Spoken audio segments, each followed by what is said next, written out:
Hi everybody. Today is the 6th of January 2014. We are working on Esoteric Psychology Volume 2. We're on page 124.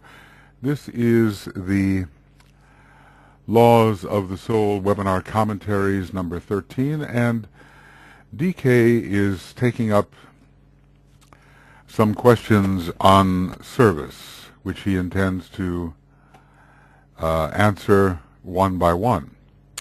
We already reviewed these questions. How do we define the word service? Why is it called a science? What are the characteristics of the true server? What effect does service have on the mind, emotions, and etheric body? And does this science prove that the 7 key, or ray types, that's an interesting phrase, 7 key types, connect with the 7 rays, employ distinctive methods in their service. So now we're ready to deal with the very first question: how do we define the word service? And, everything seems so obvious in a certain sense. Service is helping others. From a superficial point of view, it is giving someone something which they need and perhaps which they could not provide for themselves, and the motive is not self-aggrandizement in any way. The eyes are not on the personal self. But, he has been revealing to us that an understanding of the entire concept of service is not straightforward, not easy, as we may have thought. So let's see what it says here. It's not easy. There has been too much attempt to define it from the angle of personality knowledge, and this entire treatise is written about the development of that part of ourselves we call the soul, and from the angle of the soul. So, service can be briefly defined then, and this is such an important sentence, and note the words carefully, as the spontaneous effect of soul contact. Note the word spontaneous, because when one is debating with oneself whether one should render help, should serve, the spontaneity is gone. And once the soul really is contacted, and increasingly so, the tendency to apply love in action, to work through goodwill, to serve in definite and needed ways, is a natural response, a natural spontaneous response to that contact. This contact is so definite and fixed that the life of the soul can pour through into the instrument which the soul must perforce use upon the physical plane. And so we're not talking about not just fleeting or occasional contact, but steady and definite contact. Okay. Steady and definite contact.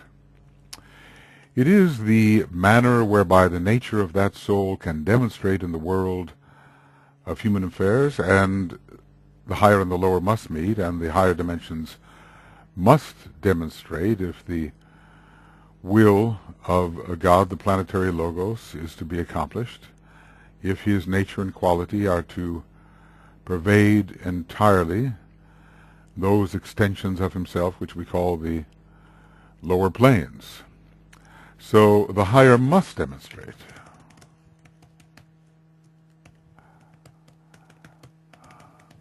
And service is the means of that demonstration.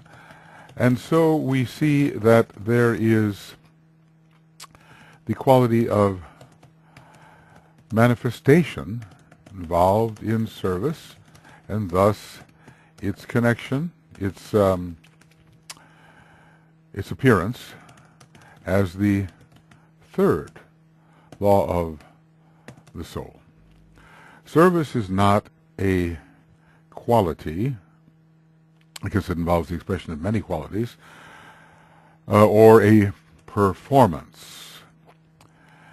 And when we say a performance, the eyes of the performer are often upon how he's doing in that performance. The eyes are off the personal self, except considered as an instrument. It is not an activity towards which people must strenuously strive, nor is it a method of world salvage, though it will result in such.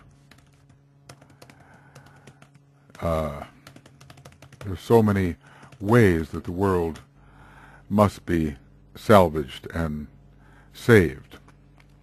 DK is looking at the essence here of service. This distinction must be clearly grasped, or else our whole attitude towards this momentous demonstration of the success of the evolutionary process in humanity will be at fault. I mean, we see so many difficulties. Our mind must not be overwhelmed by the difficulties we see. There has been success. And so many things are coming to light now under Pluto in preparation for the first initiation of humanity. They are in our face in a very strong way, but we must not think that these negativities which have been raised from their quiescence in the lower part of the aura are forever to be with us, and we must not have our mind captivated by those negative things, forgetting that they are in process of being cast out and cleared away and, in fact, solved. Service is a life demonstration. See, it may result, of course, in world salvage. It may be well performed, and the many qualities of the soul may be demonstrated in service, but something more essential may be said of service, that it is a life demonstration. And, you know, the word life, of course, takes us to the livingness within us, demonstration of the true livingness within us. What was the motive of the monad when it began its pilgrimage? It was a redemption of those lives that were trapped in the lower worlds. The urge of the monad, even at that time, and the monad is the life within us, was salvation, service. And in a more immediate sense, because so many of us are not yet fully in touch with that part of ourselves that we call the spirit or monad, service is a soul urge, and is as much an evolutionary impetus of the soul as the urge to self-preservation, or the reproduction of the species is a demonstration of the animal soul. When we are being the soul, when our identification is that of the soul, the urge to serve, to assist, to lift, to redeem, is immediately spontaneous and natural. So let's call it service is we'll call it a soul, a natural soul urge. Something within the soul prompts it towards this type of action, which brings together the many apparently separated, inharmonious parts of creation into a natural and a mutually assistive unity. So it's a soul urge and is as much an evolutionary impetus of the soul as the urge to self-preservation or to reproduction of the species is a demonstration of that type of consciousness which is under the sway of the animal body. So consciousness under the sway of the animal body, animal soul. This is a statement of importance. It is a soul instinct, innate within that aspect of ourselves we call the soul. When we are identified as the soul, being the soul, focused on the higher mental plane, service is immediately, the urge towards it is immediately forthcoming. It is a soul instinct. He certainly is readjusting our ideas, is he not? A soul instinct, if we may use such an inadequate expression, and is therefore innate and peculiar to soul unfoldment. Of course, that's why the solar angels are with us now. They are souls, fully. In fact, even more, they are spirits. But their normal way of living is everything that we call soul life, and towards it we strive. And they are assisting us. The human beings who came after them, they were human beings once, long ago, in another system. They are assisting us to rise unto their feet, unto their status. And spontaneously and naturally they have this great love wisdom, which pours from them and seeks to unify the discordantly related lesser lives. It is the outstanding characteristic of the soul, just as desire is the outstanding characteristic of the lower nature. It's almost like we're contrasting love and desire.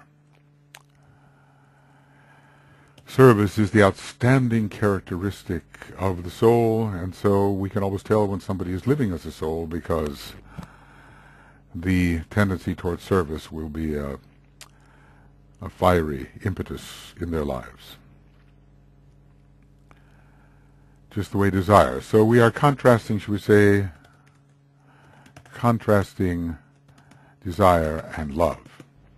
It is group desire, just as the lower nature, in the lower nature it is personality desire. This is very interesting. Group desire.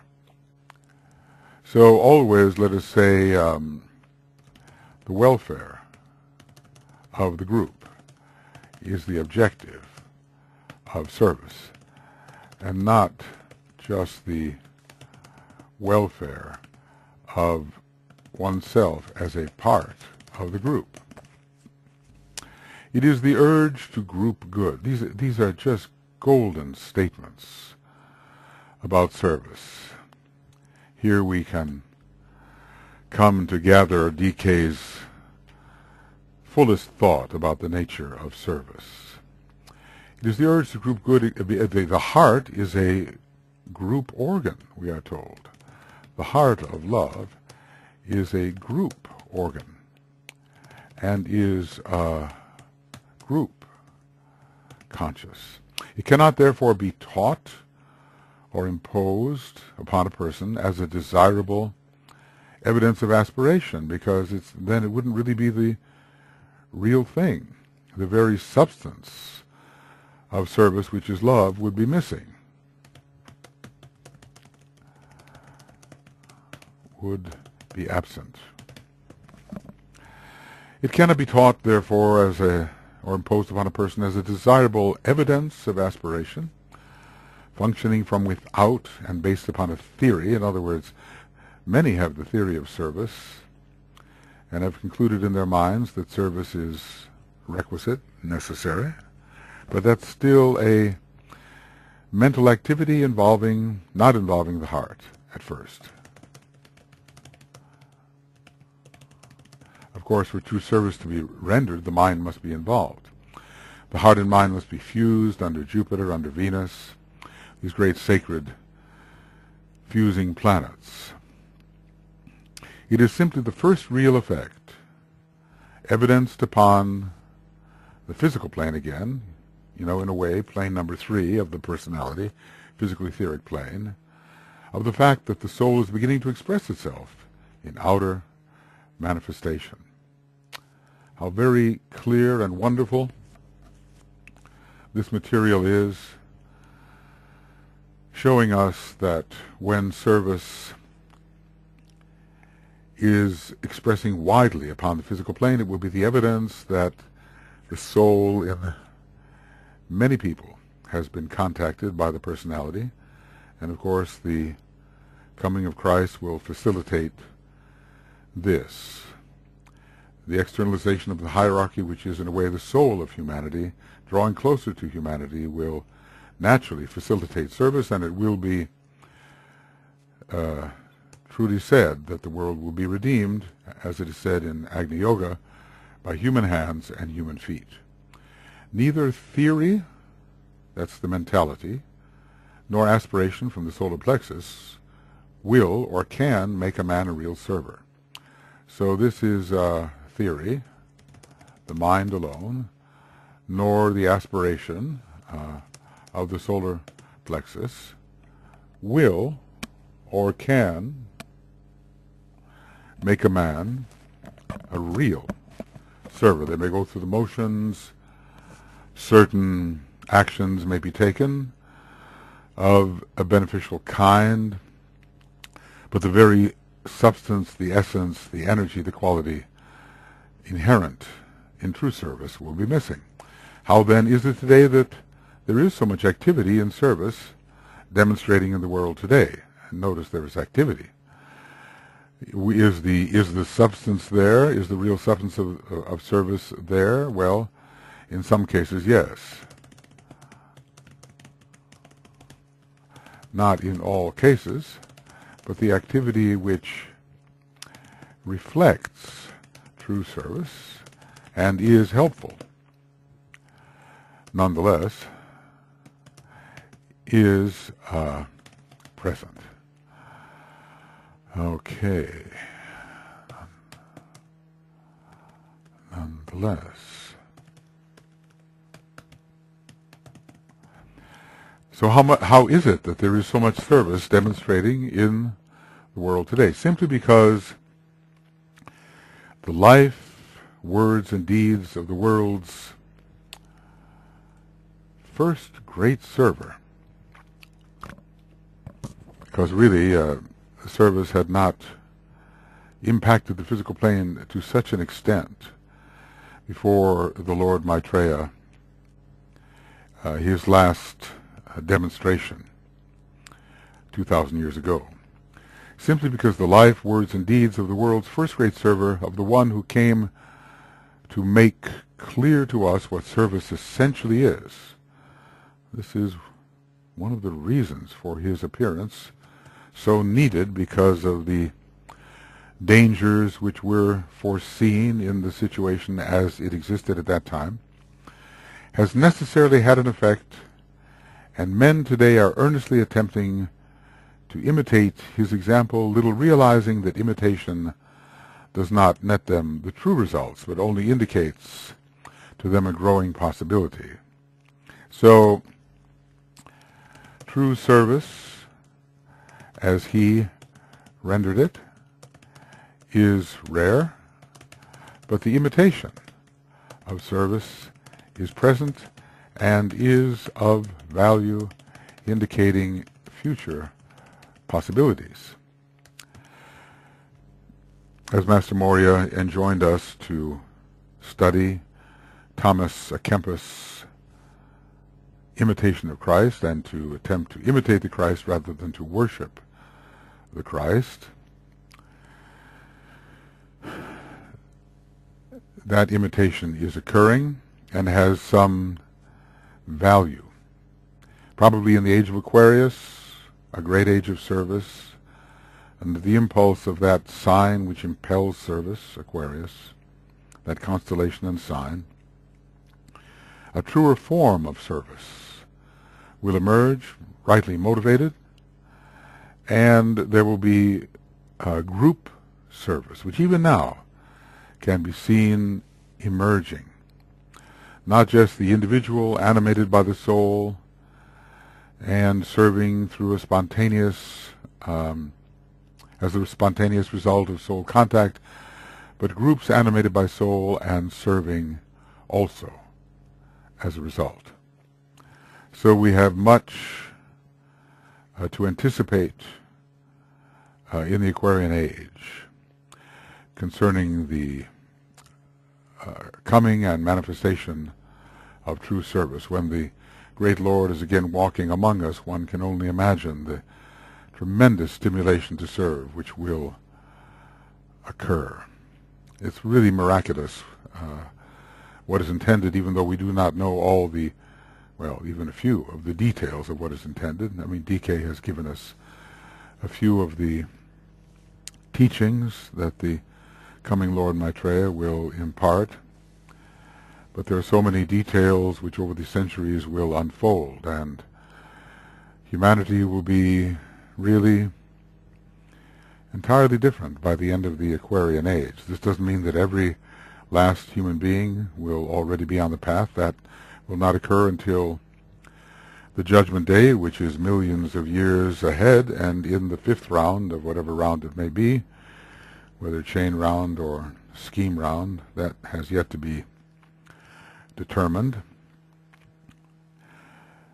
But a great number of human beings will have taken the first and even the second initiation, and the idea of what service essentially is will be flowing within humanity, so that during the subsequent age of Capricorn, a real initiatory progress for many human beings, even the higher initiations like the third and the fourth, will become possible. Well, imitation does not net the true results, but it's better than nothing, isn't it? We begin by imitating, and then the quality of the reality that we are imitating begins to find its way into our consciousness, and our actions, hitherto relatively empty of that quality, are filled with that quality. All these laws of the soul and the law of service is no exception, manifest inevitably in two ways. So, first, their effect upon the individual, there is their effect upon the individual. This occurs when the soul has been definitely contacted and the mechanism of the soul begins to respond. Under Gemini, we seek that interplay between soul and personality. It is an air sign age into which we are entering, and Aquarius is an air sign, and so is Gemini, the sign of soul personality interplay. The soul begins to respond. Evidence of this should work out now among the esoteric students scattered all over the world, for they have reached the point where the true server can emerge from their ranks. And I guess we all have to ask ourselves, we students of the Ageless Wisdom, we who are meditating deeply on the themes of the Ageless Wisdom, are we as well the true emerging server?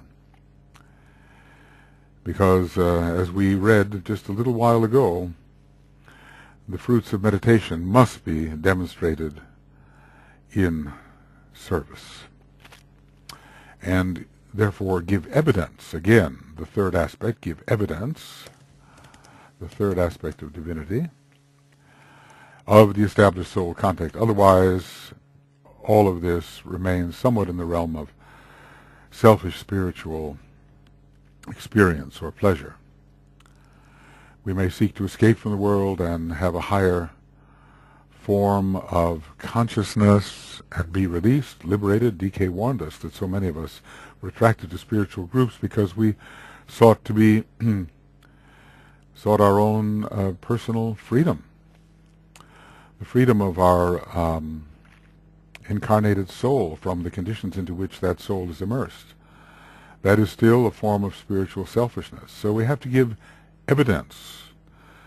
Ray 7, accompanying Aquarius. Ray 3, associated with the law of service, it being the third law, and Ray 3 being the ray of manifestation. Secondly,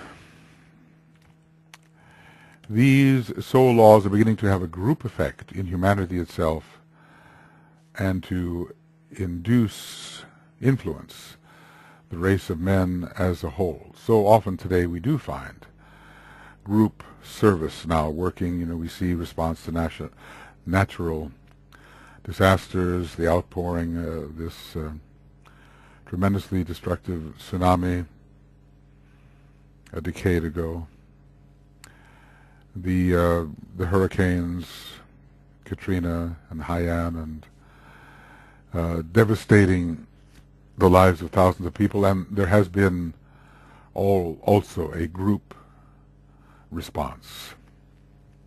Without a group response, the response would have been ineffective. We have a world today in which telecommunications brings everybody together and makes everybody aware of what is happening across the globe, far more so than ever before, and people can mobilize themselves together to be of real service, just as there are those who are mobilizing together to bring destruction and division and the imposition of their own supremacy. This effect is somewhat in the nature of a reflection in the lower nature of a higher consciousness, and therefore today we have much running. There's the third aspect again, running after service, and much philanthropic effort. It's kind of a combination of the second aspect of divinity and the third aspect of divinity. Much running after service. It shows the activity aspect is almost overemphasized, but there is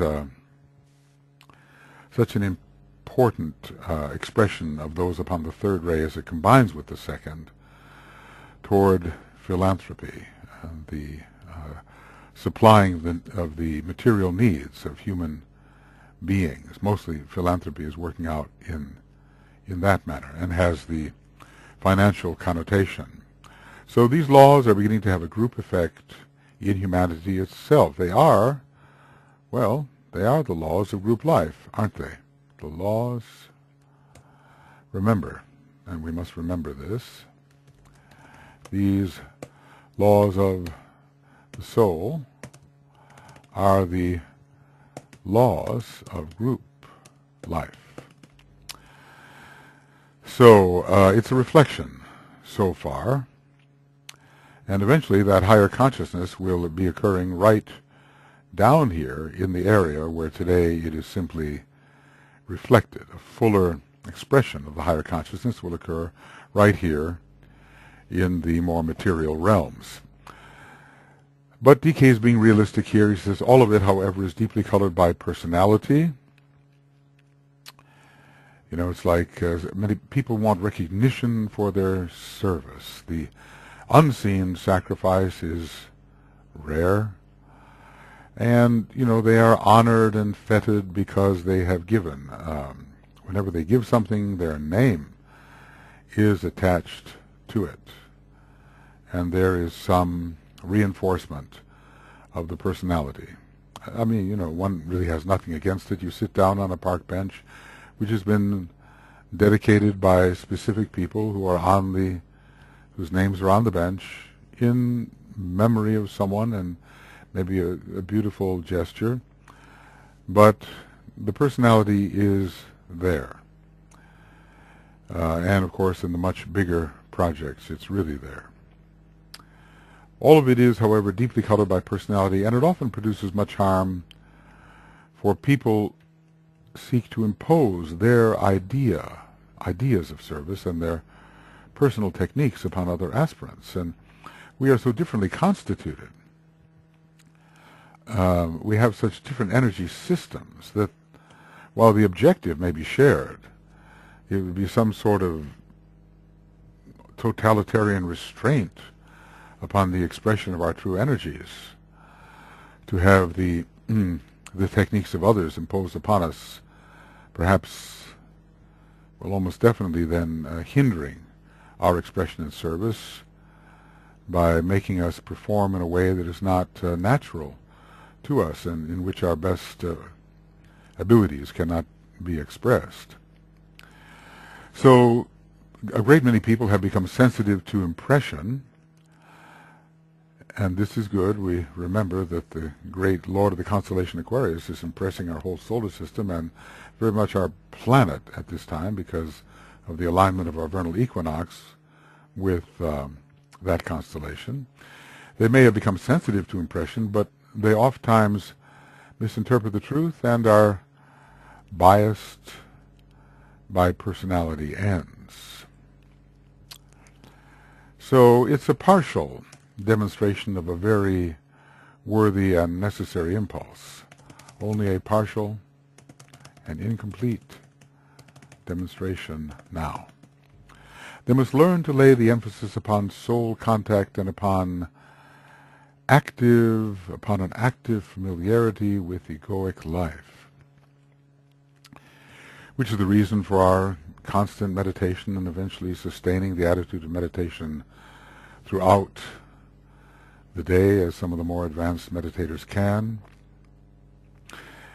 They must learn to lay the emphasis upon soul contact and upon an active familiarity with egoic life, not just a remote touch now and then, coming at unpredictable times, but a steady and sustained interplay between the life of the ego and the life of the personality. And the greatest service is, in a way, to serve the soul life of another. But of course our Heavenly Father, as it is said, knows that we have need of these things, as it is said in the Bible. The Heavenly Father knows that we need to be fed, clothed, housed, sheltered, and we are not to worry about it because the Heavenly Father knows of these things. Also, don't worry about what you're going to say, we're told in the Bible, because the words and the ideas will come to you because you are aligned with that current of energy. So the usual worries have to be set aside. Anyway, in our training in the Ageless Wisdom, we are given the means by which we can achieve an active familiarity with egoic life. And we have not to lay the emphasis so much upon the form side of service. Some aspect of that is needed, of course, but we have to teach the soul culture so that it can appear in the lives of many and so that the spontaneous outgoing of soul impulse will be natural to many more, and the outer needs will be taken care of in the process. May I beg those of you, when he begins to speak like that, we must really pay attention, because the matter is extremely important. May I beg those of you who respond to these ideas and are sensitive to soul impression, oftentimes misinterpreting the truth, being biased by personality ends and objectives, to lay the emphasis upon soul contact and not upon the form side of service. Because when there is true and active, constant soul contact, the flow of service will be uninterrupted, and the various means, the most skillful means, skill in action, will appear. So may I beg those of you who respond to these ideas and are sensitive to impression to lay the emphasis upon soul contact and not upon the form side of service. We can take that into deep consideration. In our acts of service have to be filled with the substance of soul, the essence of solar fire, the love, wisdom, energy, regardless of what may be our ray, because that is the major ray for us. Our acts have to be filled with love. Goodwill is love in action, and goodwill works out as service. Activity of the form side lays stress upon personality ambition, veiling them with the glamour of service. We might say, getting more from the parent's service than the one served. And our eyes are upon the little self.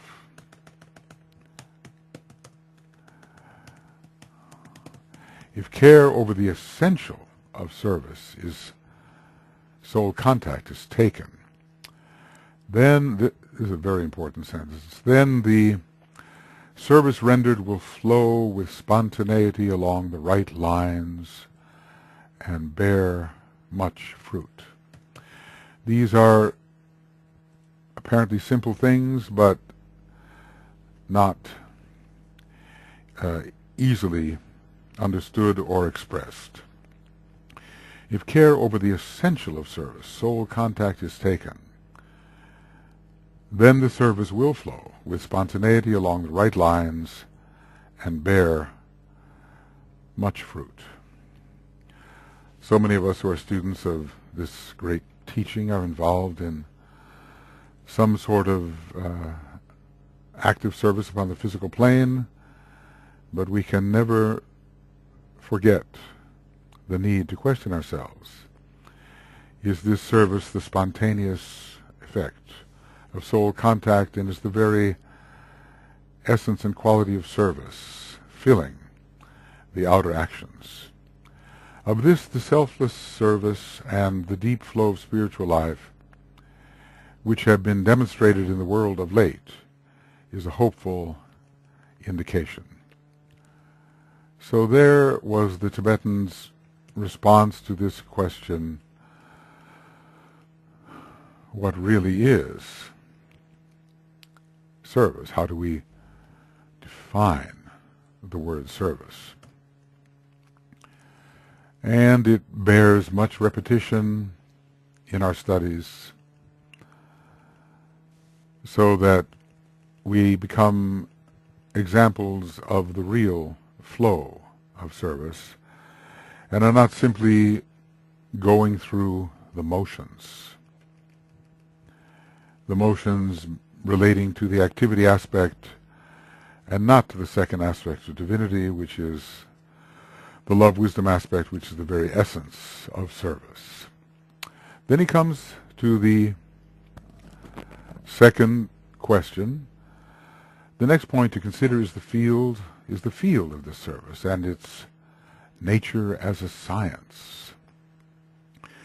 This perhaps is surprising because we have interpreted service so much along the soft line, the 2-4-6 line, and not as if it is a scientific discipline. We'll have to see what he means by the word science.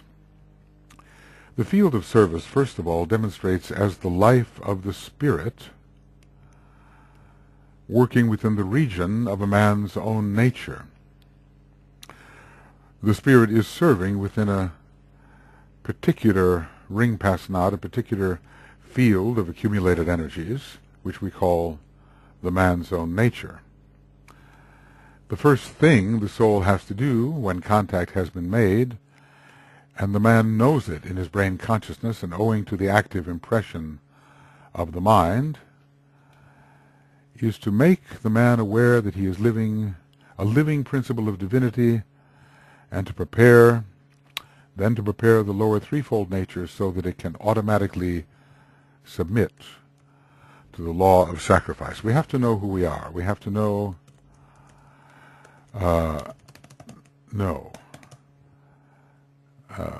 that we are divinity in expression, that our essence is divine. We have to know that the emphasis is upon knowing.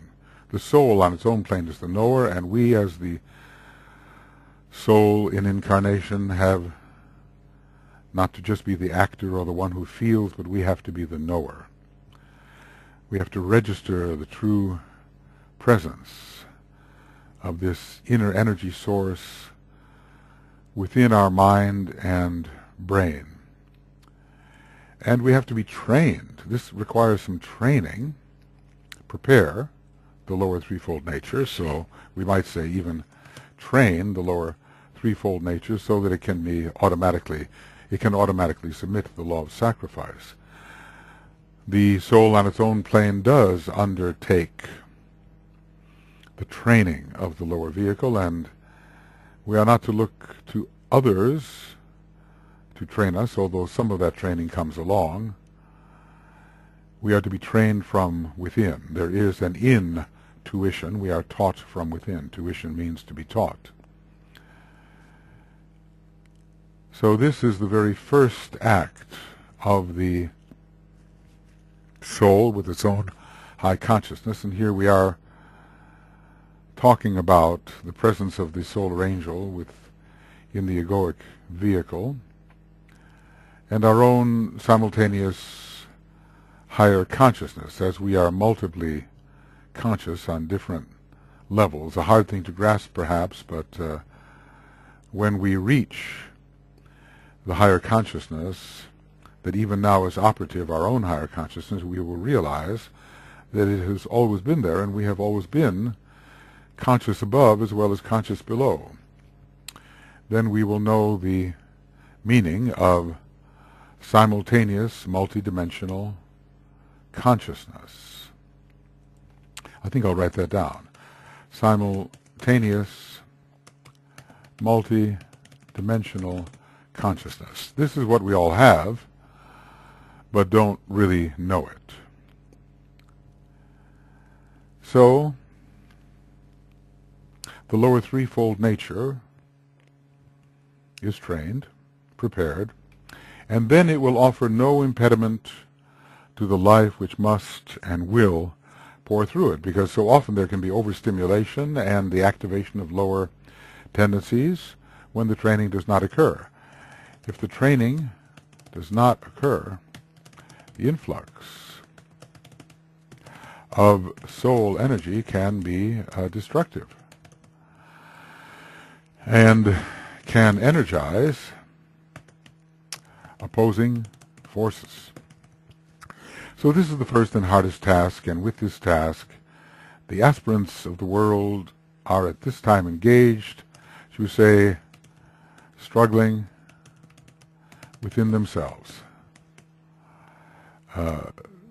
so that the soul may be in the majority, may be the dominant force. This indicates, does it not, the point of evolution reached by the majority, the elemental nature and the soul nature are struggling, the forces of the personality and the energies of the soul are contending with each other. Even a Venus-Jupiter contention, when Jupiter rules the lower nature, the ancestral gods. When the rhythm of this law has been imposed, and the natural impetus of the man in incarnation is to be an expression of the soul, and when this rhythm can be established as a natural daily expression, towards which daily meditation greatly assists, then the man begins to stand in spiritual being, soul being at least, and the life which pours through him gently and naturally will then have an effect upon his environment and his associates. So we do have an imposition of a new rhythm, and we can see how important will be the strengthening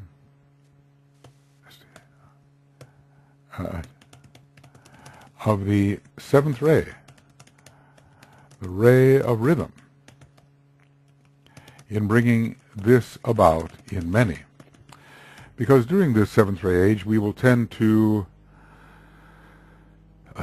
impose upon our life, compel our living processes to be performed in a certain rhythmic manner, which, when it correlates with the rhythm of the soul, will make it far easier for the life of the higher mental plane and beyond to flow through our personality in a gentle and natural manner. Through right rhythm, the opposition will be reduced. So, through right rhythm in the personality, the opposing forces will be reduced in strength, and the higher energies will be effectively expressed.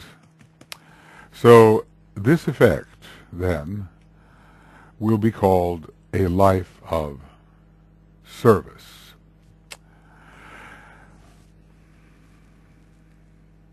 When this rhythm can be established as a daily, natural daily expression, the man begins to stand in spiritual being, soul being, really at first, and the life which pours through him gently and naturally, which is the life of the soul, will then have an effect upon his environment and his associates, and the effect can then be called, this effect, a positive effect, a unifying, attractive, magnetic, harmonizing effect, will then be called the life of service.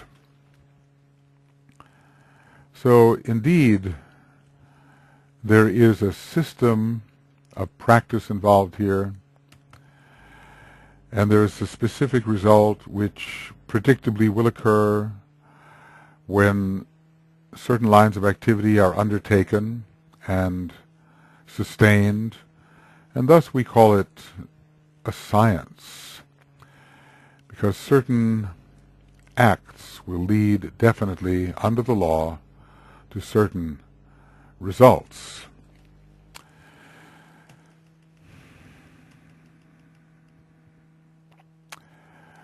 Right. Too much emphasis has been laid upon the process whereby the lower nature is to be subjugated to the higher law of service, and the idea of sacrifice in its worst implications has been developed. So this is the reduction in value of the instrument. So the negating of the value of the instrument. This idea of subjugation, there do come those wrestling matches between the two energies and fierce battles, but there are perhaps more skillful ways to deal with the descent of the needed rhythms.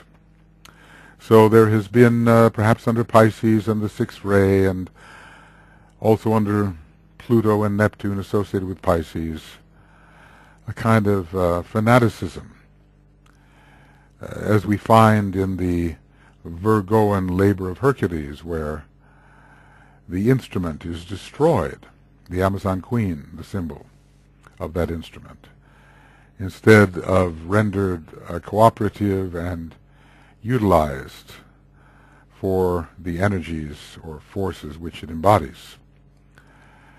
This idea emphasizes the necessity of the inevitable clashing between the lower nature working under its own laws, the natural laws, and the higher aspects as they work under the spiritual laws, in this case the law of the soul.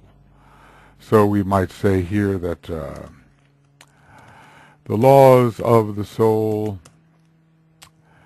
clash with the natural laws.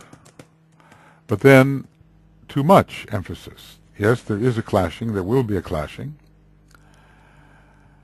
but there are other ways to go about this, other ways to understand this relationship.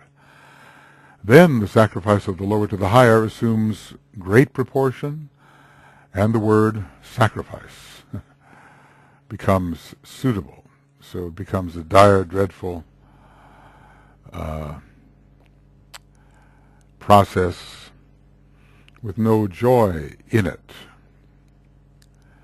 I guess in the West this has been tremendously emphasized, rather than the joy of successfully relinquishing the lower so that the higher can in fact flow in, so that we can participate in the life of the higher energies.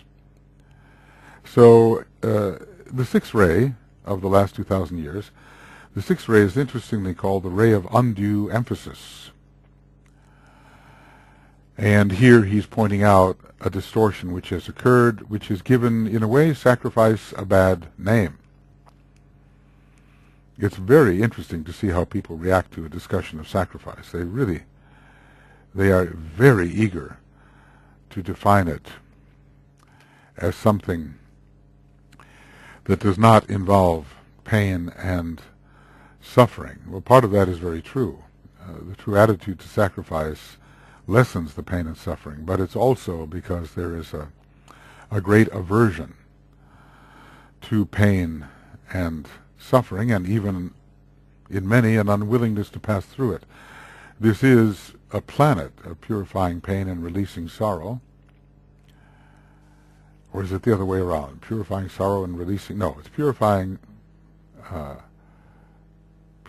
sorrow and... releasing sorrow. Purifying sorrow and releasing... Well, that's a confusion. Let's see if I can get this correct. I've spoken it correctly so many times, but at times... So it's purifying sorrow, releasing sorrow, and purifying pain. The two P's go together. I'll have to remember it that way. And that is the planet on which we do live. And some of this is unavoidable. Release occurs through sorrow, and purification occurs through pain. But one can overdo it and become morbid about it, so that the joy life of the soul is never experienced. So then the word does become suitable. There is sacrifice, there is suffering, there is a painful process of detachment. There is a long effort to let the life flow through, whilst steadily the personality throws up one barrier and obstruction after another.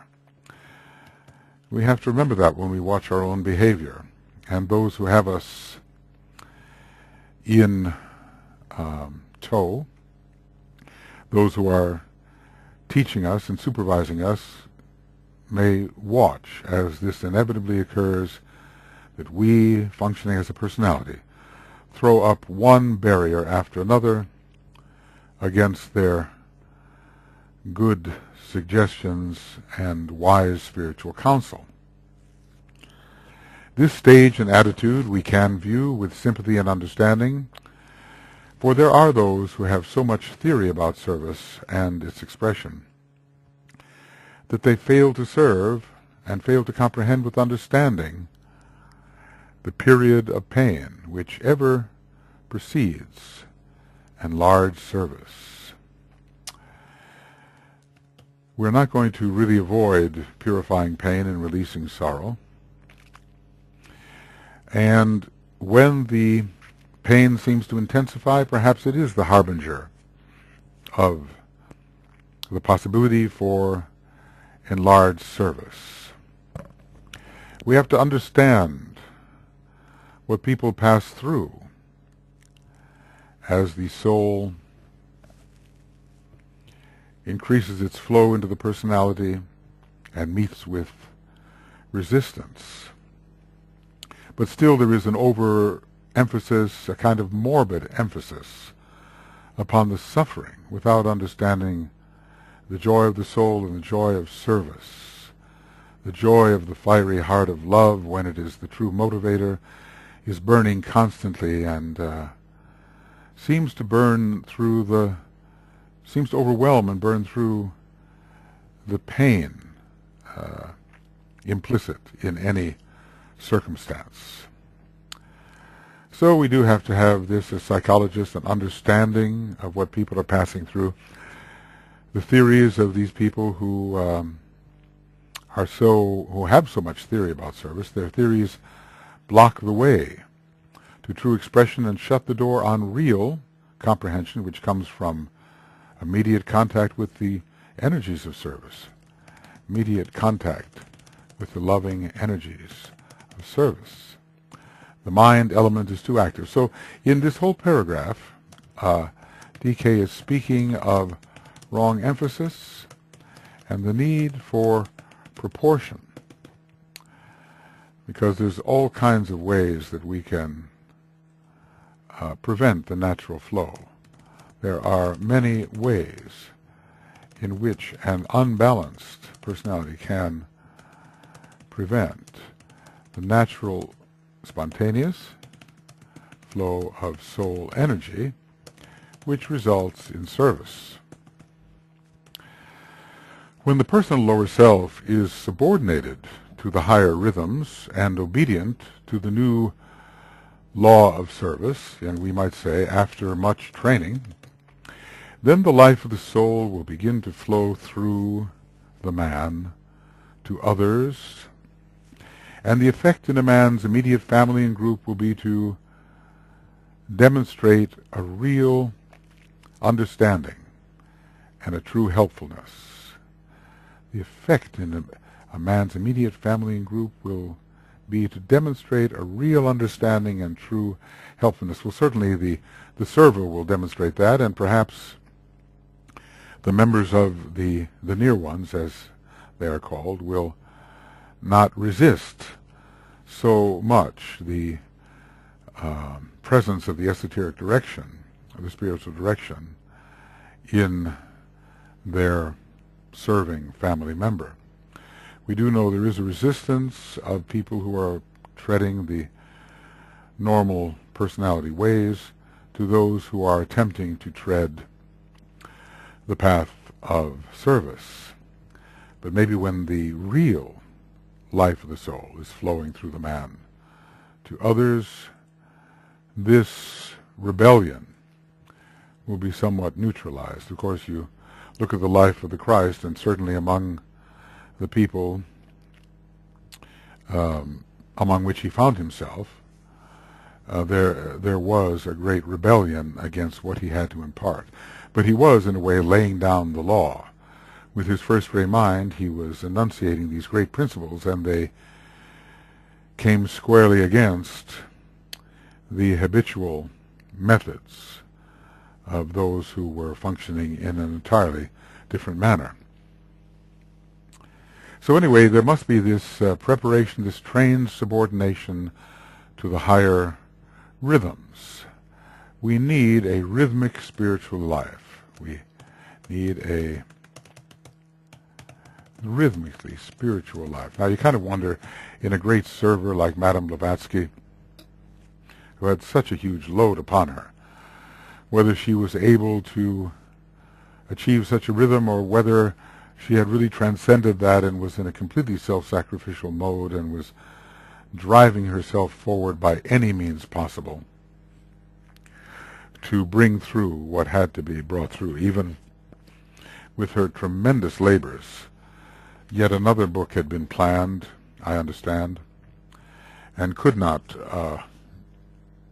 be manifested because, as DK said, karma entered in, and I suppose this would be the karma of health. You do see, let's just say that for the average person approaching the spiritual path, the necessity of this rhythmic living is very important. There are some very strong sacrificial souls who may sustain what appears to be a rhythmic life, and then some who don't. They're just full on in the fire of having to manifest for the hierarchy that which must be brought forth, and they make themselves a sacrifice, really, in doing so. They certainly sacrifice the health of the body in doing so. I think you can see that, especially in HBB's life. She was, of course, as Cagliostro, we understand that she had damaged Master Moria's ashram. We don't know exactly the manner in which that had occurred, but not only was she under the pressure of bringing forth from the masters whom she greatly loved what had to be manifested, but she was making up for lost time as well, trying to undo, I suppose, some of the things that had been done and had such a long-lasting effect. As the flow of life becomes stronger through use, the effect will be spread out from the small surrounding family group to the neighborhood. This is a completely natural process. You see this. I saw this very touching thing of a man. He didn't really have much at all, but he and his family intended to set up a soup kitchen, or a way of feeding the homeless people. He had so little. He lived under very poor circumstances, but his entire life and that of his wife, I think, was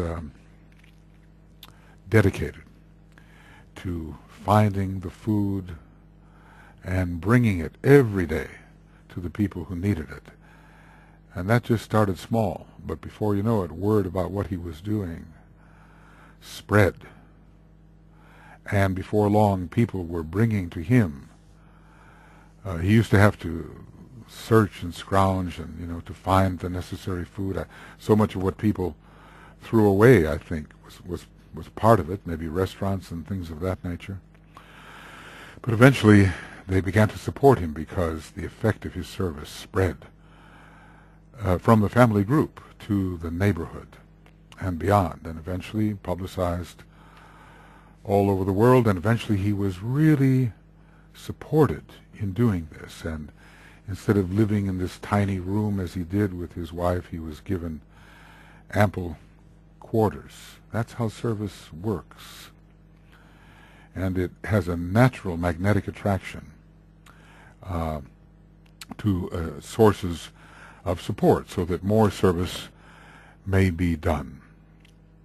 I think we're about an hour into our work, but we're going to make this a 2-hour program. Yeah, we're an hour and 3 minutes into it, but we'll make it a 2-hour program. It cuts down all of the little time-wasting technicalities.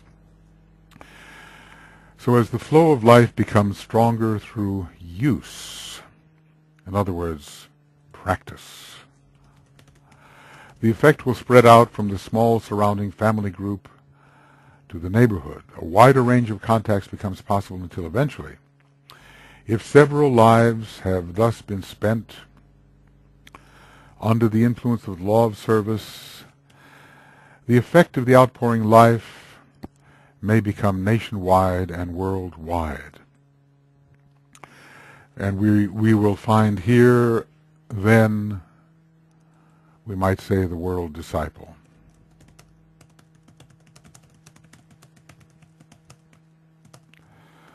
Okay. The world disciple.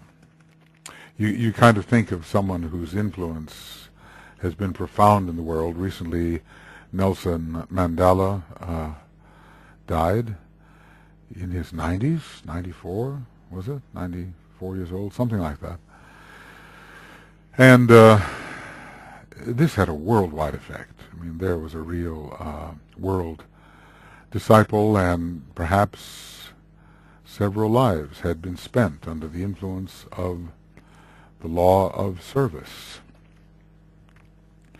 This we can pretty well find with the great figures that emerge beneficently in relationship to all of humanity. We look at the current Pope, who seems to be really on that line where humanity is the main objective and the wholeness is seen as one under his Cancer ascendant.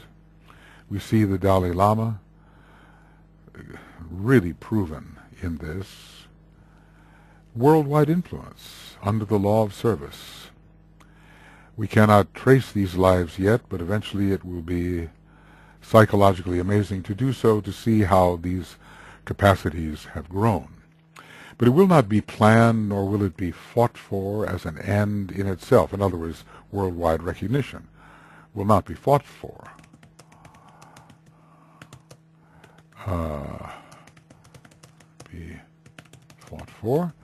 It will be a natural expression of the soul's life, taking form and direction according to a man's ray and past life experience. Otherwise, the personality would simply be forcing the effect. The motive would be wrong.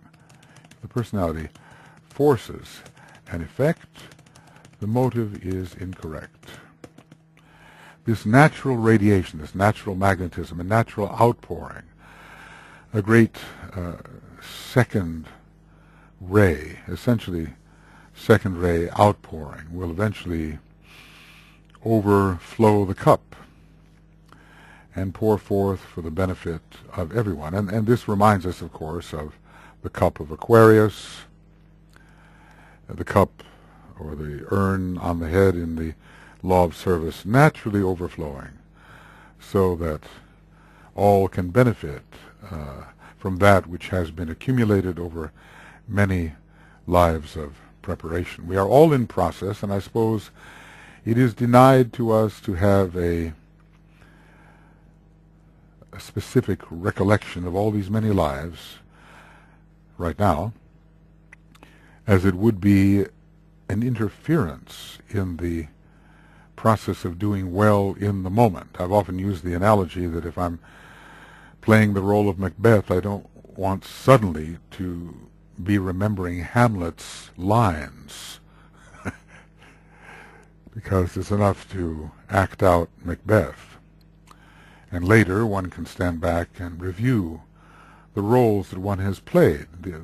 An actor, after a successful career, perhaps looks at the many roles he has played and how one led to another and their relationship to each other, and we, the actor, the soul in incarnation, stand back and we look at the many roles we have played in our different lives, and we see how they have related to each other. But these roles, although they influence each other on an unconscious way, do not intrude in terms of specific recollection except where it may be needed. So this is the role we're playing now, and we have to concentrate on doing well in this particular performance. So this outflow will be a natural expression of the soul's life, taking form and direction according to the man's ray and past life expression. We certainly are conditioned by what we have done in the past, and all of that is stored within the atomic triangle, within the causal body. And it will be colored and ordered by environing conditions, by time, by period, by race, and by age. So many conditioning factors, but still natural. And let's see, many conditioning factors, but still natural. It will be a living flow and a spontaneous giving forth, and the life, power, and love demonstrated being sent forth from soul levels. And we must remember that, because the personality is ever the imitator. You know, as my friend William Meader says, ever the imposter. The personality will be the imposter of the soul, pretending that it is the soul when it's not at all. So that is imitation without qualitative content. being sent forth from soul levels, will have a potent attractive force upon the group units with which the disciple may come in contact in the three worlds of soul expression. A potent attractive force. And they will be brought together in harmony for the benefit of all. And time will not be wasted in fractiousness, in fighting and friction. So a beneficent effect will occur due to this spontaneous outflow, and gradually the circle of influence will expand, and many will be drawn until we have such an expression as from the Christ, I, if I be lifted up, will draw all men unto me. He has ascended, and he sits at the right hand of the Father, which means the logoic plane, and is a member of Shambhala, and is an example of a great magnet towards which so many aspiring souls are attracted, towards which they gravitate. There are no other worlds wherein the soul may at this time thus express itself. So whatever we do in our inner life has to express right here in the dense physical vehicle of the planetary logos and of the solar logos, well, especially the planetary logos, the lower 18 subplanes. Nothing can stop or arrest the potency of this life of natural loving service, except in those cases when the personality gets in the way. This we can ponder upon. DK is saying we have it within ourselves. It's natural to us. He tells us that about telepathy. We are naturally telepathic, and we do naturally have the healing vibration, but something often gets in the way, including the thought that we do not have these things and that we are not naturally equipped to radiate in this way. So let us try to know those instances when the personality does get in the way, and the manner in which it does, because we are stopping a spontaneous outflow which is of our very inner nature.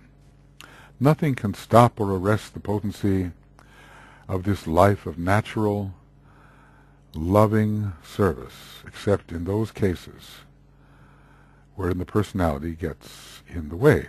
And we've all experienced it, of course, and the aspirant is constantly experiencing it in the great struggle between the two types of energies, one of which is acquisitive and the other contributive.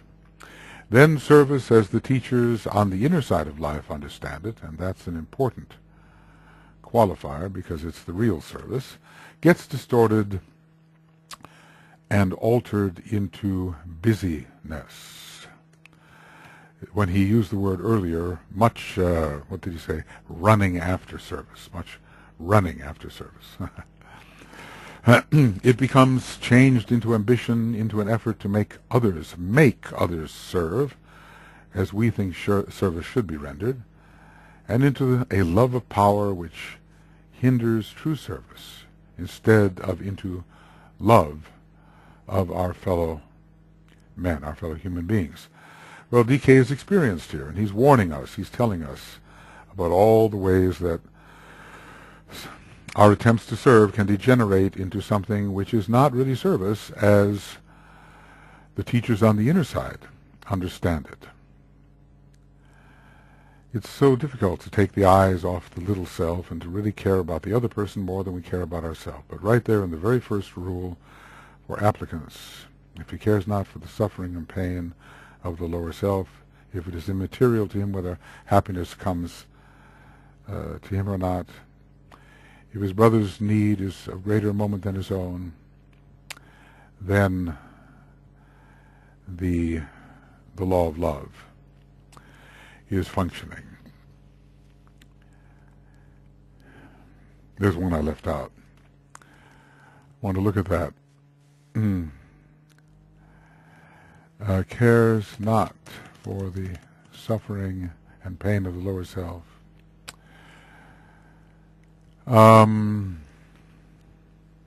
This will be in Initiation Human and Solar. So, if his brother's need is for him of greater moment than his own. So this I often refer to. If he cares not for the suffering and pain of the lower self, it is immaterial to him whether happiness comes his way or not. And here's the one I left out. If the sole purpose of his life is to serve and save the world, and if his brother's need is for him of greater moment than his own, then the fire of love is irradiating his being, and the world can warm itself at his feet. So this is the truly motivated server.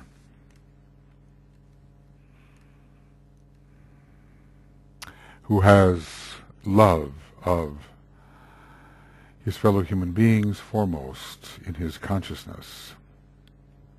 And that is the transition from the mind to the heart, while not relinquishing the mind, but keeping it as an effective instrument, true heart motivation, rather than the eyes upon oneself and seeking to compel the eyes of others to turn towards one's lower self. Look at me, look at how I have served. I've called it in the PIP test, the so-called, or the Tapestry of the Gods book, the so-called see me game, where you divert your own consciousness towards your lower self and seek to channel the consciousness of others towards your lower self as well. There is a point of danger in every life where the theory of service is grasped and the higher law is recognized. Then the imitative quality of the personality, its monkey nature, its impostorship, if you will, its monkey nature, and the eagerness of a high-grade aspiration can easily mistake the theory for the reality, and the outer gestures of a life of service for the natural, spontaneous flow of soul life through its mechanism of expression. A point of danger. When we go through the motions, but the very substance, the loving substance of service, is missing. Maybe people have to pass through this and recognize the hollowness of such motions. They may do some good, but not anywhere near the good that could be done if the real energy is flowing through the acts. And then the acts will become more creative as well, not simply imitative, but they will become wisely suitable to the need. I guess it's a long path for many of us. I think it's a long path for all of us. But some learn more quickly and travel faster. Maybe the rest of us are sadder but wiser along the way. The need for an increasing subtlety of discrimination is constant, and all dedicated students are asked or urged to take stock of themselves at this time. We always have to, when studying esoteric psychology, we have to ask ourselves how what is being said actually applies to us. They, the dedicated students, such as ourselves, face a new cycle of service, certainly in the Aquarian age, the cycle of service, and must avail themselves of a new day of opportunity. There is a great need to stand in spiritual being, in alignment with the soul first, and with its energy, which will produce the real substance of service, which is, in a way, it is the real substance of service. And where there is this poise standing, there will be no need for others to incite one for service. I'm remembering having a little flashback right now of reading this just about 40 years ago, and pondering over it, and wondering as I take stock whether there is a greater understanding now than there was before. Let the forces of light flow through, and the ranks of the servers will be rapidly filled. So at least do not be an impediment to ourselves. That's the idea. The personality is in the way. Stand out of the way. Get out of our own way. Minimize our view of ourselves as the center of the field of consciousness. Minimize that sphere. Bring it down just to a tiny little point, and let the larger life flow through. We loom too large in our own eyes, and that gives us a myopic perspective. Let the spirit of peace, a great super-shambolic being who works on the logoic plane, connected with the logoic plane, amazingly, let the spirit of peace use the lower nature as an instrument, and there will be peace and harmony within the personal field of service. The Christ is going to be using the spirit of peace in an effective global manner. He will be overshadowed by the spirit of peace, as also by the avatar of synthesis and the Buddha. Imagine the training it took, or will take, or is taking, to be able to withstand those kinds of pressures. Let the spirit of goodwill dominate our minds. And, the spirit of peace is a being. Is the spirit of goodwill a being? He sometimes said that truth and beauty and the good, they are great beings. This is a mystery.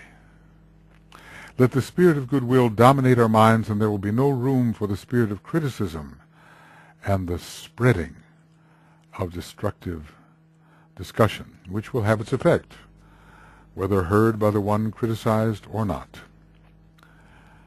It is for this reason, and in order to develop a group of servers who can work along true and spiritual lines, that there must be an increasing emphasis upon the need for harmlessness. Here he elaborates this, and there is a place, harmlessness,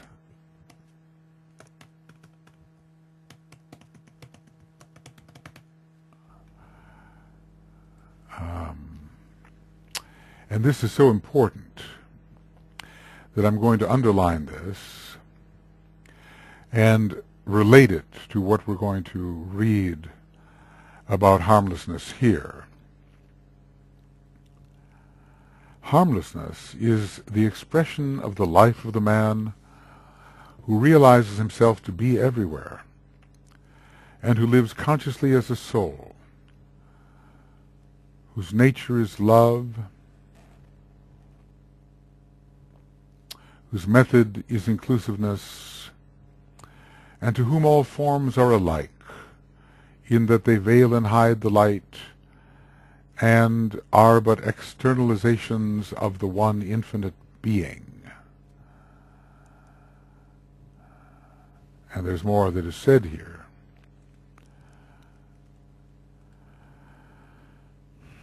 This realization, let me remind you, will demonstrate in a true comprehension of a brother's need, divorced from sentiment and expediency. It will lead to that silence of the tongue which grows out of non-reference to the separate self.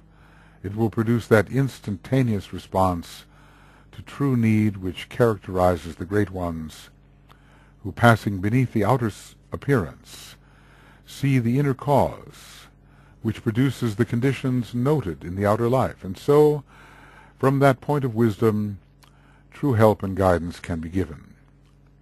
Harmlessness brings about in the life caution in judgment, reticence in speech, ability to refrain from impulsive action, and the demonstration of a non-critical spirit. And so here, relating to our subject particularly, so free passage can be given to the forces of true love and to those spiritual energies which seem to vitalize the personality, leading consequently to right action.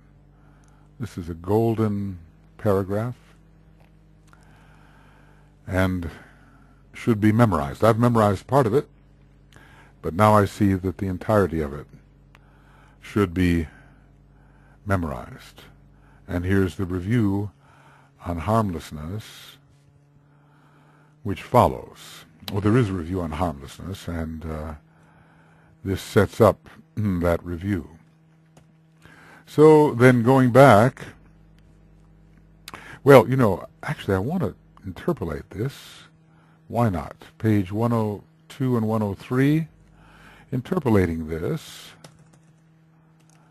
and making it smaller, because otherwise we won't realize that it is an interpolation. Make it this big, okay? And we'll give a different color to it, maybe green in this case. So he's going to talk now about harmlessness of the true server, right? So let's come back here to, it's been a while since I've copied a bracket, but we are now going to develop the harmlessness of the true server.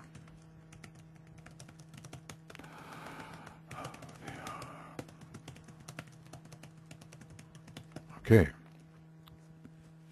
Harmlessness prepares the way for the inflow of life. Every sentence most ponderable. That when we are harmful, the higher energies which are of a soul nature and which must flow through if there is to be true service are impeded. So harmlessness prepares the way for the inflow of life. Harmlessness dissipates the obstructions to the free outpouring of love. Harmlessness is the key to the release of the lower nature from the grip of the world illusion and from the power of phenomenal existence. One really wants to bring these ideas home. They are crucial. It's not just being nice, as we know. It's a scientific, occult method of linking the higher dimensions with the lower, and the great energies of service from the constellation Aquarius with the field of service. Harmlessness prepares the way for the inflow of life. The energies of the cosmic ethers and of the monad, which is placed within the cosmic ethers. Harmlessness dissipates, has a dissolving effect. The obstructions, it's very Neptunian in that respect, dissipates the obstructions to the free outpouring of love. Harmlessness is the key to the release of the lower nature from the grip of the world illusion and from the power of phenomenal existence. Here is a well-experienced master of the wisdom sharing his perspective with us. These are things that perhaps only spiritual experience can render meaningful to us. Otherwise, we learn the theory and we attempt to reproduce the results, but only when we've had the true experience of the effect of the causes we've set in motion will we know these things the way Master DK knows them. For right now, we have to take them on faith. But I think even the few experiences we may have had with complete harmlessness demonstrate this to be the case. We have expressed our belief that one of the major sciences of the coming age will be built up around the active rendering of service. The science of service, remember the science of meditation, the science of the antaskarana, and the science of service, all coming in via the Lord of the constellation Aquarius. We have used the word science because service as a spiritual quality will rapidly be recognized as the phenomenal expression of an inner reality. A phenomenal expression in the lower three worlds of an inner reality, the soul, and along the line of a right understanding of service will come much revelation of the nature of the soul. If France is to reveal the true nature of the soul, probably in a fifth-ray scientific manner, then the study of service will also be necessary. The study of service will assist the scientific revelation of the soul.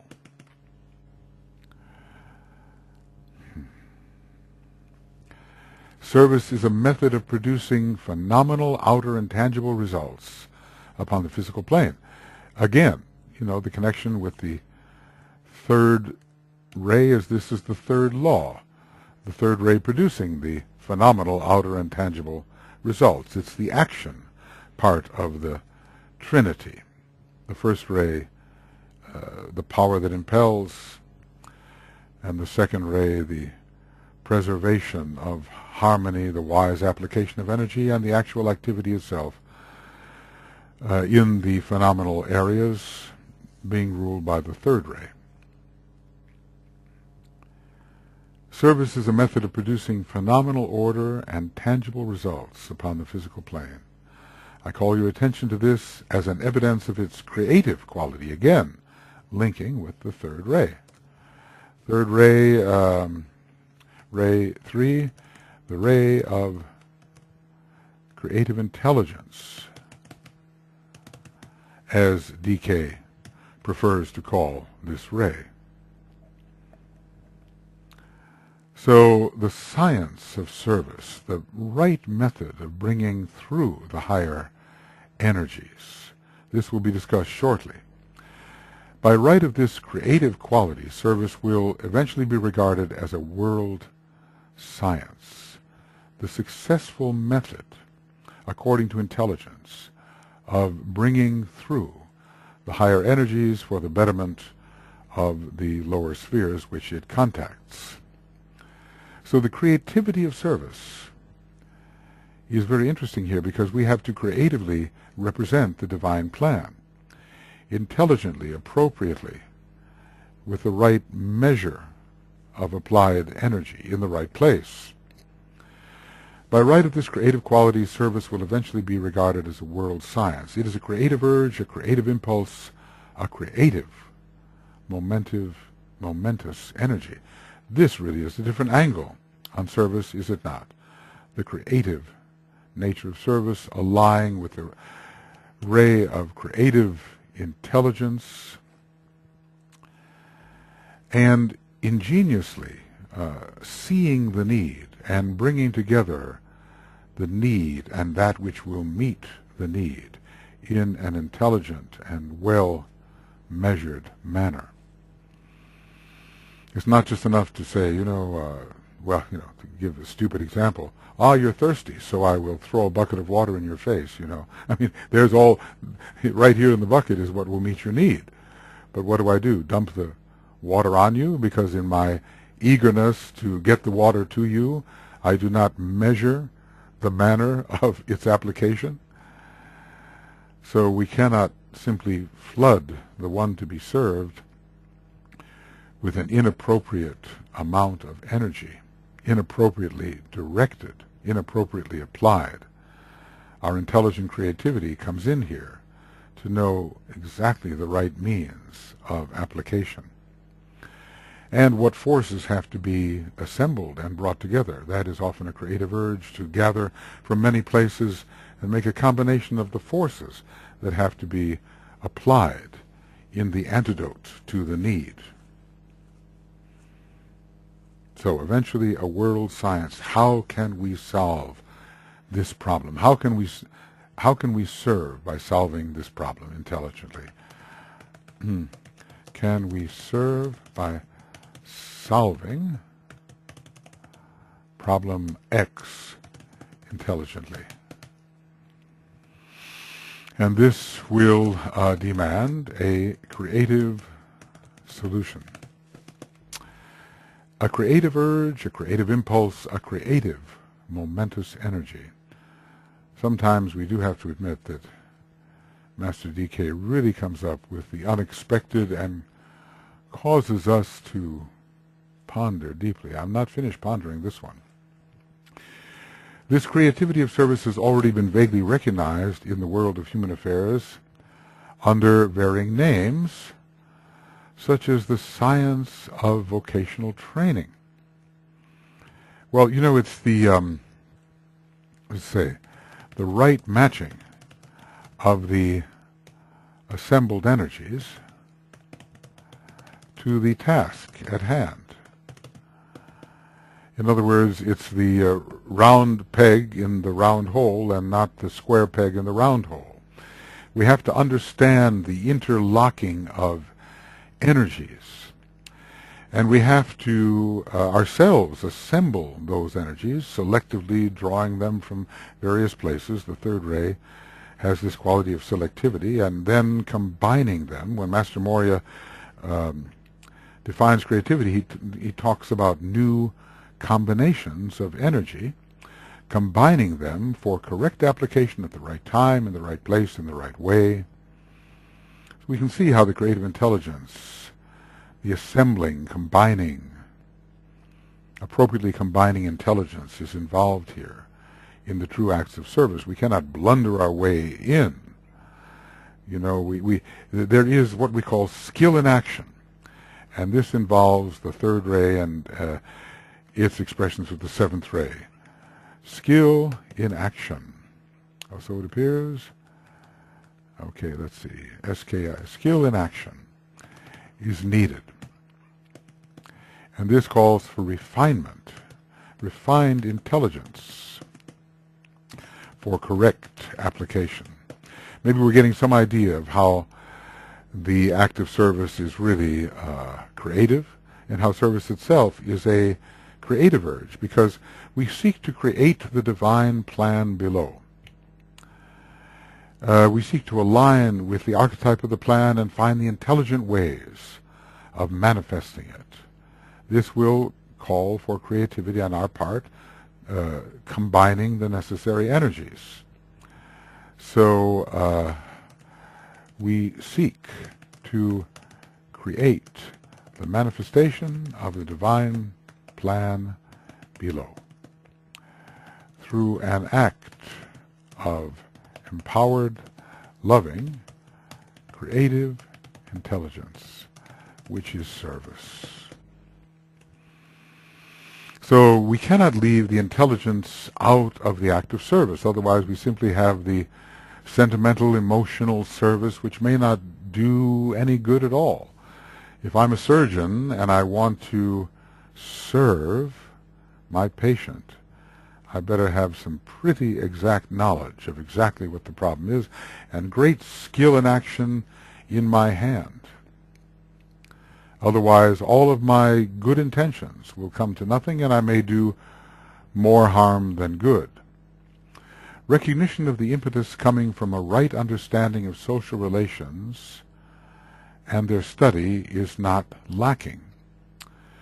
So, you know, where do people fit? How can they best find their right environment to express the energies and forces that they have? Recognition of the impetus coming from right understanding of social relations and their study is not lacking. Much is also being studied along the same line in connection with criminology and the right handling of the youth of any nation and national group. So, you know, let's just say service as finding the right place and context for right place, right context within which people can express their quality. And all of this takes really creative thinking and understanding the many strands of force and energy that are involved in any particular context. So there is application here in this idea of service if there is to be right manifestation of the pattern that is intended. We all want to be purposefully happy in our lives, expressing our purpose in the right way, in the right place, at the right time, using the energies with which we have been endowed in a way that is harmonious with our environment, or if not harmonious, at least representing the plan. And this means that we have to study the social context, we have to study the individual in terms of his qualities and abilities, we have to study the malfunctions in social behavior and the energies which must be neutralized and those which must be cultivated. Right now in the immigration situation in many countries, maybe it always has been so, but now especially there's great friction occurring between thousands of immigrants and the society into which they have immigrated. How shall this be solved? The context has to be carefully studied. The energies of the resident community and of those immigrating has to be studied. The value systems, the types of thought, all of this requires much creative intelligence so that energy and force can be applied with correct timing in the right way in the right place. It is a skill requiring much creative intelligence. Service is par excellence. And this is, we see here what DK was doing because we're talking about harmony in the social order, right? Harmony in the social order, so that there is reduced alienation and all are rightly included. So now the next sentence applies. Service is par excellence the technique of correct group relations. That seems so important. He gives us so many perspectives, different points of view, and we can see how they all make a mosaic which defines the true nature of service. The technique of correct group relations. What is my place? Where do I fit with harmony within the whole in such a way that that which I contribute can advance the archetype that we call the purpose and its intended mode of expression, which we call the divine plan. Service is par excellence the technique of correct group relations, whether it be the right guidance of an antisocial child in a family, the wise assimilation of a troublemaker in a group. That many dramas focus on that particular one. The handling of antisocial groups in our big cities, the correct technique to be employed in child guidance in our educational centers, or the relation between religious and political parties or between nation and nation. Well, right here, DK has given us so many causes of friction in our world. So many causes of friction are here articulated. We have the problems of gangs. I guess this is what he means by the antisocial groups. There have been a number of horrific mass murders of defenseless people by those who have psychological disease, difficulties. They are alienated, antisocial, they've been mocked, they've been cast out, they take their revenge. they seek to strike back at those who have caused them pain. Well, perhaps if there was right guidance of the antisocial child. I was reading recently this young man who killed so many children and teachers at this Sandy Hook elementary school. His life was consumed by war games all the time. Obviously, he had great internal hostility. What he needed was not being given to him. A deeply antisocial attitude developed. His impulse towards revenge was taken. It's the same, too, in these two students who perpetrated the Columbine massacre in Colorado. If the difficulty had been seen in time, and if the proper resocialization of these young people had been undertaken, then the tragedies that ensued could have been avoided. We need so much psychoeducational wisdom. We need to spot these tendencies early. Because when service is rightly applied, it's love in action, there will be just like goodwill, there will be a magnetic and harmonious coming together of the groups, and there will be harmonious interplay, which is mutually beneficial. There will be a kindness and a mutual support and the desire to see all expressing their abilities in the best possible way. And the hatred and the separatism and all of that will melt away. So service has this quality of the loving heart involved in it. Correct group relations based upon love wisdom.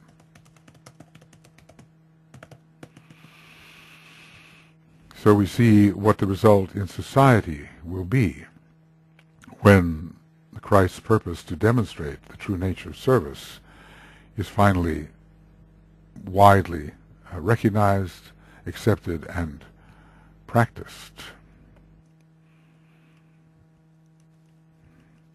The blending of the second and third aspect is so much involved here in the true service, and the outer phenomenal tangible results will be of a rightly cohesive nature in alignment with the goals of the divine plan. It's obvious that, well, if we remember what Master Moria said about the day will come when men will vie with each other to see who can do more of the good. And this is not personal competition based upon ego inflation. This is really to do the good.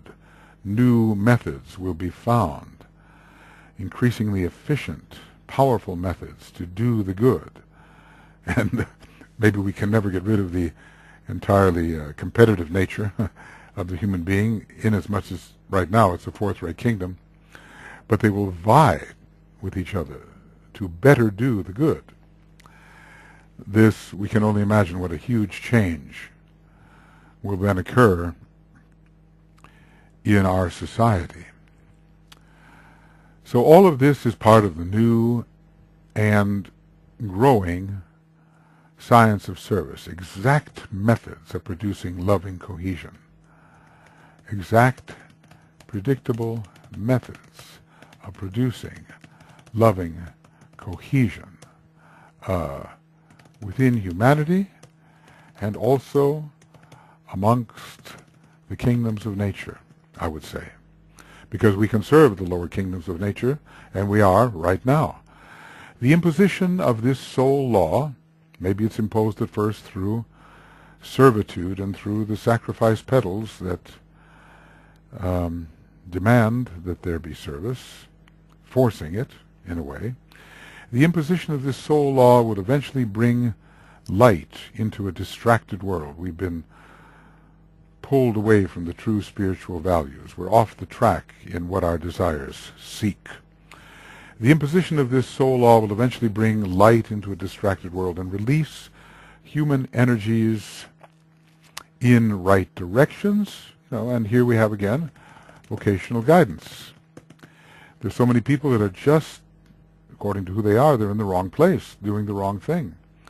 And they're not really expressing their innate forces and energies, their innate abilities developed over many lives. So the imposition of this soul law will eventually bring light, the light of the soul, into a disoriented, distracted world and release human energies in right directions, as right now they are so much applied towards strengthening the obstructions to soul life. It's not here possible to do more than indicate this briefly. Well, certainly briefly, but for us sufficiently, wouldn't you say? The theme is too large, for it includes the awakening of the spiritual consciousness with its responsibilities and the welding of the individual into an awakened group. So, it's almost as if we're dealing here with the science of social cohesion. But I don't want to just say social cohesion, because that could be regimentation. I want to say loving social cohesion.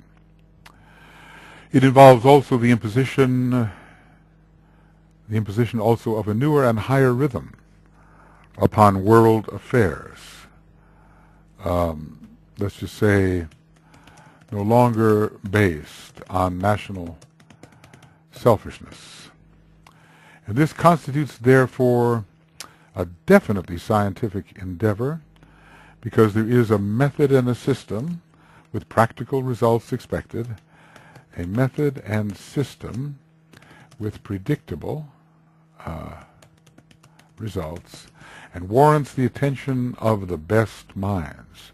So he's encouraging here the development of a coming service, or science, the development of a coming science which will rightly place and activate all human beings. And it will bring a true social order based more upon a hierarchical model than the present social order based upon competition, selfishness, the will to dominate, acquisition, and cleavage. So many more things that the present social order is based upon. There are, of course, some fine constitutions and bills of rights and so forth, but can we live up to them? That is our question. It should also eventually call forth the consecrated effort of the world disciples. Is that the disciples in the world, or those of high status that we call world disciples? So there are so many adjustments to be made. When you think about it, the problems of humanity, as D.K. gave them, can be solved through right understanding of these problems and the creative service which will reduce the problems to a manageable level. There are so many energy adjustments, we might say that. In solving the problems of humanity, there are so many energy adjustments which must take place. And these require great intelligence and doing things a new way, which brings in the idea of creative intelligence. We cannot approach the problems of humanity in the same old ways. We have to have insights about how the forces and energies, the conflicting forces and energies involved, can be rightly adjusted, harmoniously adjusted, to reflect the divine plan. Of course, all of this cannot be done overnight.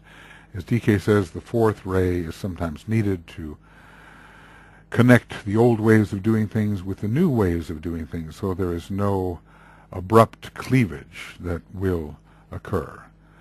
Change will come, and a century later it will be noticed that tremendous changes come, but at the moment it may look like a slow process, because if one attempts to force the change too suddenly, there can be a rebellion of the field upon which the change is forced, instead of the gradual willingness or cooperation of the elements in that field. We know it from ourselves, DK has told us about vegetarianism. He says, well, go slowly in attempting to change the habits of a lifetime. If suddenly you take away what the body has been used to sustaining itself with, there can be an adverse reaction.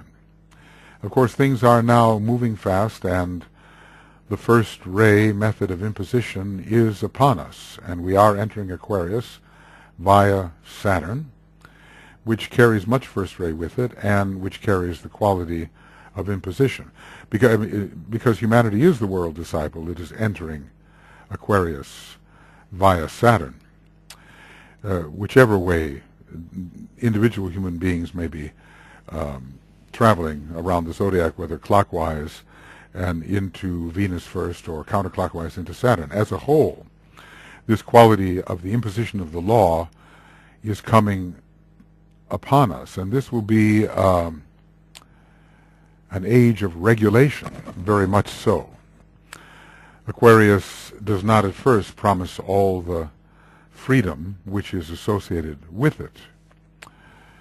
There must be much social regulation voluntarily undertaken. I mean, it will be imposed because of the need for sharing and the resources of the earth being finite and so forth. There will be imposition, but the voluntary acquiescence to this imposition is what is important, and that acquiescence will come when there is sufficient education to make the acquiescence seem necessary and desirable.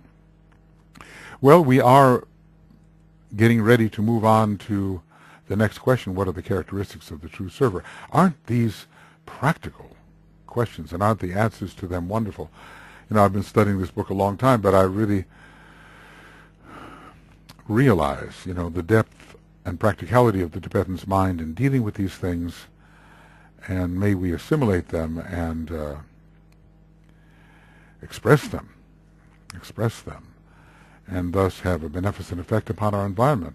Well, what I'd like to do right now is just close this 2-hour section with the Great Invocation. Okay.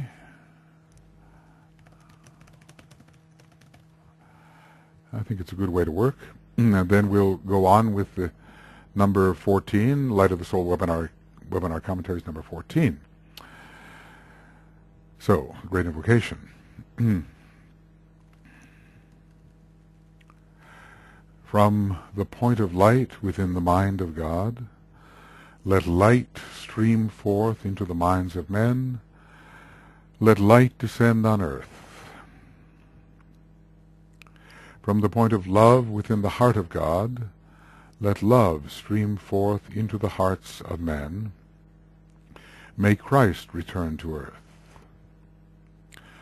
From the center where the will of God is known, let purpose guide the little wills of men, the purpose which the masters know and serve.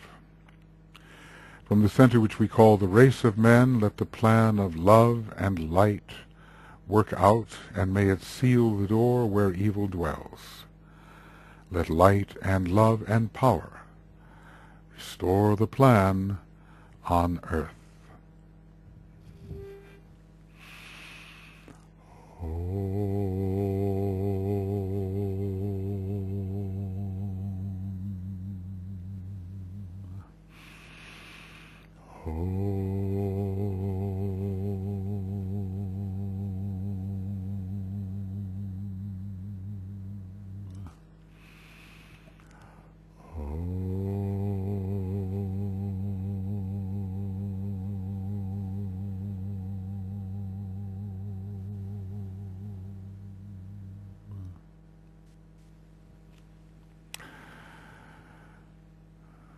That's good. Thank you. And this is the end of Light of the Soul webinar commentary number 13, page